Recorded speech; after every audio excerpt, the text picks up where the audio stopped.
Setelah Siti Zainab asal Bangkalan, Jawa Timur meregang nyawa, kini giliran TKI Karni binti Medi Tarsim asal Brebes, Jawa Tengah dieksekusi mati oleh pemerintah Arab Saudi.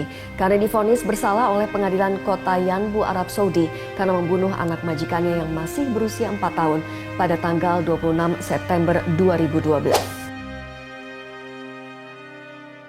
Kehidupan Karni sebagai pekerja migran di Yanbu, sebuah kota di Provinsi Madinah, Arab Saudi, merupakan salah satu pelabuhan penting di Laut Merah sekaligus pusat industri. Kota ini menjadi tujuan para pekerja migran dari berbagai negara, termasuk Indonesia. Di antara mereka ada Karni, seorang tenaga kerja wanita asal Brebes, Jawa Tengah. Karni, yang lahir pada bulan Oktober tahun 1977, memutuskan merantau ke Arab Saudi pada tahun 2009. Karni bekerja sebagai asisten rumah tangga untuk pasangan Khaled dan Zina Al-Shehri. Khaled adalah seorang pegawai di Saudi Aramco, perusahaan minyak terbesar di dunia, sementara Zina bekerja sebagai guru. Pasangan ini memiliki 4 anak, yaitu Yara yang berusia 16 tahun, Lama 15 tahun, Jana 10 tahun, dan Tala, si bungsu yang baru berusia 4 tahun. Tugas utama Karni adalah mengurus rumah dan menjaga anak-anak, terutama Tala yang masih kecil. Tala sangat ceria, periang, dan memiliki kedekatan khusus dengan Karni. Bahkan, Tala sering memanggil Karni dengan sebutan Neni. Saat ketiga kakaknya pergi ke sekolah, Tala biasanya tinggal di rumah bersama Karni. Hubungan mereka begitu dekat hingga Tala sering mencari Karni jika sedang sedih atau ingin bermanja. Kehidupan Karni di keluarga Al-Shehri tampak baik. Khaled dan Zina mengaku selalu memperlakukannya dengan baik. Mereka memastikan gaji Karni dibayar tepat waktu dan sering memberikan hadiah. Bahkan, mereka sudah menganggap Karni sebagai bagian dari keluarga. Karni sendiri juga sering menceritakan tentang keluarganya di kampung kepada majikannya, termasuk perjuangannya membesarkan 3 anaknya yang masih kecil. Karena alasan itu, saat kontraknya hampir habis, Karni meminta untuk diperpanjang agar ia bisa terus bekerja dan menabung untuk membangun rumah di desanya. Karni dikenal sebagai pekerja yang rajin dan penyayang. Tetangga keluarga Al-Shehri bahkan sering memuji Karni karena kinerjanya yang baik dan kedekatannya dengan anak-anak, terutama Tala. Tidak ada tanda-tanda bahwa Karni memiliki masalah besar selama bekerja di keluarga tersebut. Namun, beberapa kerabat keluarga Al-Shehri menyebutkan bahwa kedekatan Karni dengan Tala tampak sangat emosional. Ada dugaan bahwa Karni merasa takut kehilangan Tala ketika waktunya pulang ke Indonesia semakin dekat. Meskipun Karni sering menghubungi keluarganya di Brebes untuk melepas rindu, ia tetap merasa berat hati meninggalkan Tala. Majikannya telah memperpanjang kontraknya, tetapi Karni masih merasa cemas tentang masa depan. Hal ini semakin menjadi perhatian ketika seminggu sebelum peristiwa tragis terjadi, Karni mengaku menerima pesan singkat yang mengancam nyawanya jika ia tidak membunuh Tala. Kehidupan yang tampak harmonis dan stabil ini berubah menjadi mimpi buruk pada bulan September tahun 2012. Tragedi yang menyusul tidak hanya menghancurkan keluarga Al-Shehri, tetapi juga mengguncang komunitas di Yanbu serta keluarga Karni di kampung halamannya.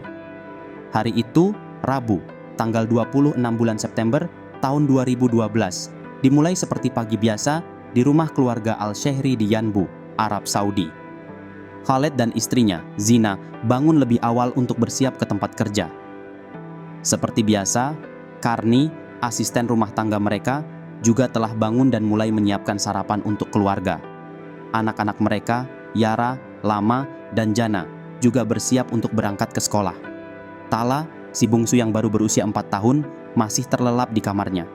Setelah semua anggota keluarga berangkat, rumah menjadi sunyi. Karni tinggal di rumah bersama Tala, yang biasanya bangun sedikit lebih siang. Namun, hari itu menjadi hari yang berbeda. Beberapa jam kemudian, Zina pulang bersama ketiga anaknya setelah sekolah usai. Saat mereka tiba di rumah, pintu utama terkunci rapat. Mereka mulai memanggil-manggil Karni dan Tala dari luar, namun tidak ada jawaban. Merasa khawatir, Zina mengetuk pintu dengan lebih keras, tapi tetap tidak ada respons. Ketika usaha tersebut tidak berhasil, mereka mencoba melemparkan kerikil ke jendela untuk menarik perhatian Karni. Namun, tidak ada tanda-tanda aktivitas di dalam rumah. Zina kemudian mencoba menghubungi ponsel Karni. Panggilan terhubung, tetapi Karni tidak berbicara. Di ujung telepon hanya terdengar suara lantunan ayat-ayat suci dari televisi yang menyala di dalam rumah. Suasana menjadi semakin aneh. Zina merasa ada yang tidak beres. Dengan panik, ia segera menghubungi Khaled yang saat itu sedang bekerja. Khaled langsung meninggalkan kantornya dan memacu mobil menuju rumah. Dalam perjalanan, ia mengalami kecelakaan tragis yang menewaskan seorang pria bernama Abdul Rahman Kandil dan melukai anak Abdul, Farah, yang kemudian koma. Di rumah, Zina meminta bantuan tetangga dan keamanan setempat. Polisi akhirnya datang dan mendobrak pintu. Saat mereka masuk, suasana di dalam rumah mencekam. Televisi masih menyala, memperdengarkan ayat-ayat Al-Quran, tetapi rumah itu tampak sepi. Polisi memeriksa satu persatu ruangan dan mendapati kamar utama terkunci. Dari dalam kamar, terdengar suara Karni. Namun, ia menolak membuka pintu. Polisi akhirnya mendobrak pintu kamar tersebut. Pemandangan di dalamnya sangat mengerikan. Karni ditemukan terkapar lemah di lantai, sementara Tala, si bungsu yang menjadi kesayangan keluarga, ditemukan tewas bersimbah darah dengan leher hampir putus. Karni diduga mencoba bunuh diri dengan menenggak cairan pembersih setelah menggorok leher Tala menggunakan pisau dapur. Zina pingsan seketika melihat kondisi anaknya, sementara ketiga anaknya yang lain menjerit histeris. Polisi segera membawa Karni ke rumah sakit untuk mendapatkan perawatan darurat sebelum dibawa ke kantor polisi untuk diinterogasi. Dalam penyelidikan, Karni mengaku bahwa ia membunuh Tala saat bocah itu sedang tidur. Ia mengatakan, seminggu sebelum kejadian, ia menerima pesan singkat dalam bahasa Arab dan Inggris yang mengancam dirinya. Isi pesan tersebut menyebutkan bahwa jika Karni tidak membunuh Tala, maka Karni yang akan mati dan tidak akan bisa lagi bekerja di Arab Saudi. Karni mengaku bahwa pesan tersebut berasal dari nomor milik salah satu anak majikannya yang kemudian diduga adalah ulah iseng. Namun, pihak kepolisian segera membantah pengakuan Karni. Mereka menyatakan tidak ada bukti bahwa pesan singkat tersebut pernah ada. Polisi menduga Karni mengalami tekanan emosional yang menyebabkan tindakannya. Beberapa ahli psikologi yang menganalisis kasus ini menduga Karni mungkin menderita gangguan mental yang tidak terdiagnosis.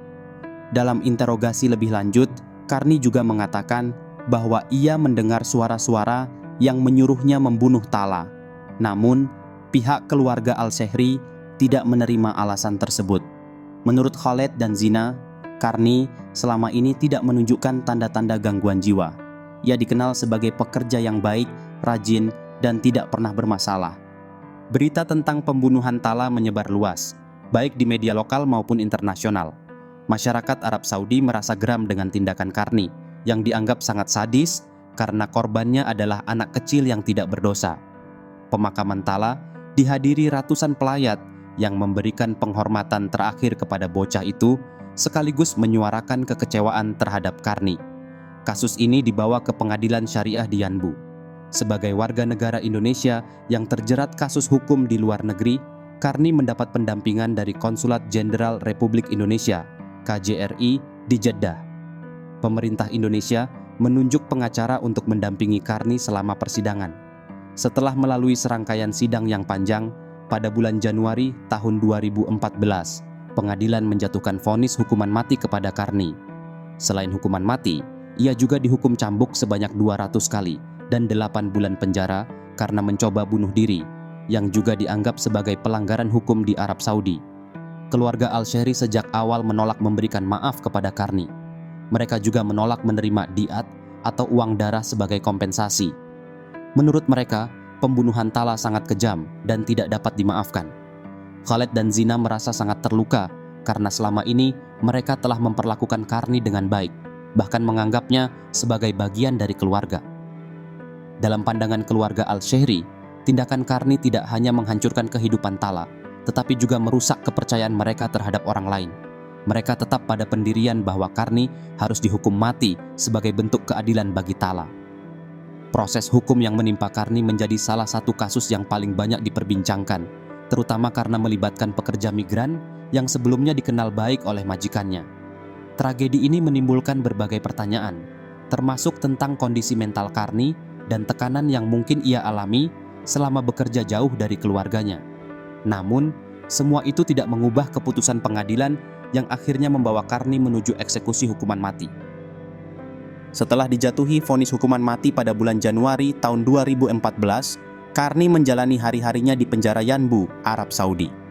Sebagai warga negara Indonesia, pemerintah Indonesia melalui Konsulat Jenderal Republik Indonesia, KJRI di Jeddah, terus memberikan pendampingan hukum dan psikologis untuk Karni. Meski demikian, tekanan yang ia alami tidak mudah. Kasus Karni menjadi perhatian besar di tanah air. Pemerintah Indonesia melalui Presiden Susilo Bambang Yudhoyono yang menjabat saat itu segera mengirimkan surat permohonan kepada Raja Arab Saudi agar pelaksanaan hukuman mati terhadap Karni dapat ditunda. Surat serupa juga dikirimkan oleh Presiden Joko Widodo setelah beliau menjabat. Namun, upaya diplomasi tersebut tidak membuahkan hasil. KJRI juga berusaha melobi keluarga Al-Shehri untuk memberikan maaf kepada Karni. Dalam sistem hukum Arab Saudi, keluarga korban memiliki hak untuk memaafkan pelaku atau menerima diat, uang darah, sebagai kompensasi. Jika keluarga korban memberikan maaf, hukuman mati dapat dibatalkan. Namun, keluarga Al-Shehri tetap teguh pada pendirian mereka. Mereka menolak semua bentuk ganti rugi dan menegaskan bahwa Karni harus menerima hukuman atas perbuatannya. Pada bulan Maret tahun 2015, pemerintah Indonesia memfasilitasi perjalanan ayah Karni, Medi, dan suaminya, Dartin, untuk mengunjungi Karni di penjara Yanbu. Dalam pertemuan itu, Karni memeluk ayah dan suaminya dengan erat. Ia bertanya tentang kondisi ketiga anaknya, terutama si bungsu, Desi, yang masih duduk di kelas 3 sekolah dasar. Karni berpesan agar keluarganya tetap kuat menghadapi cobaan ini. Ia meminta ayah dan suaminya untuk menjaga dan menyekolahkan anak-anaknya hingga dewasa. Meskipun ia terlihat tegar, keluarga Karni merasakan kesedihan mendalam dalam dirinya.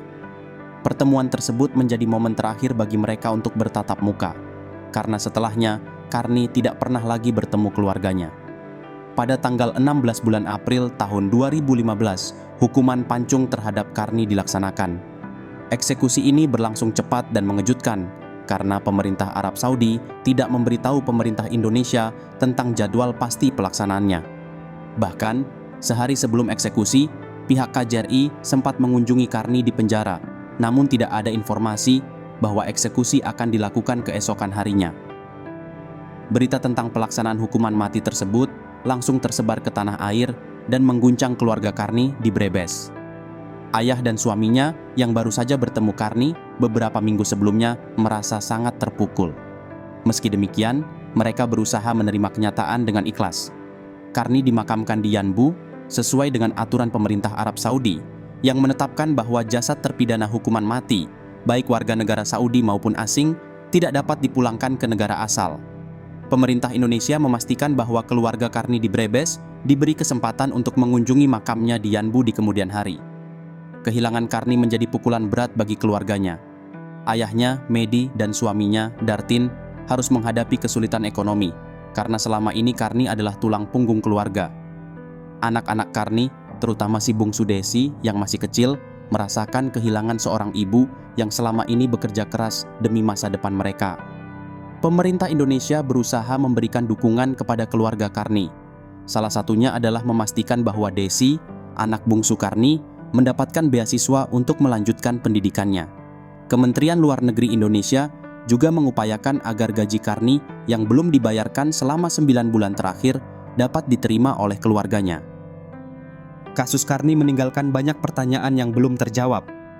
Meski ia mengaku mendapat ancaman melalui pesan singkat, polisi tidak menemukan bukti keberadaan pesan tersebut. Beberapa pihak menduga bahwa Karni mengalami tekanan psikologis yang berat, atau bahkan gangguan mental yang tidak terdeteksi sebelumnya.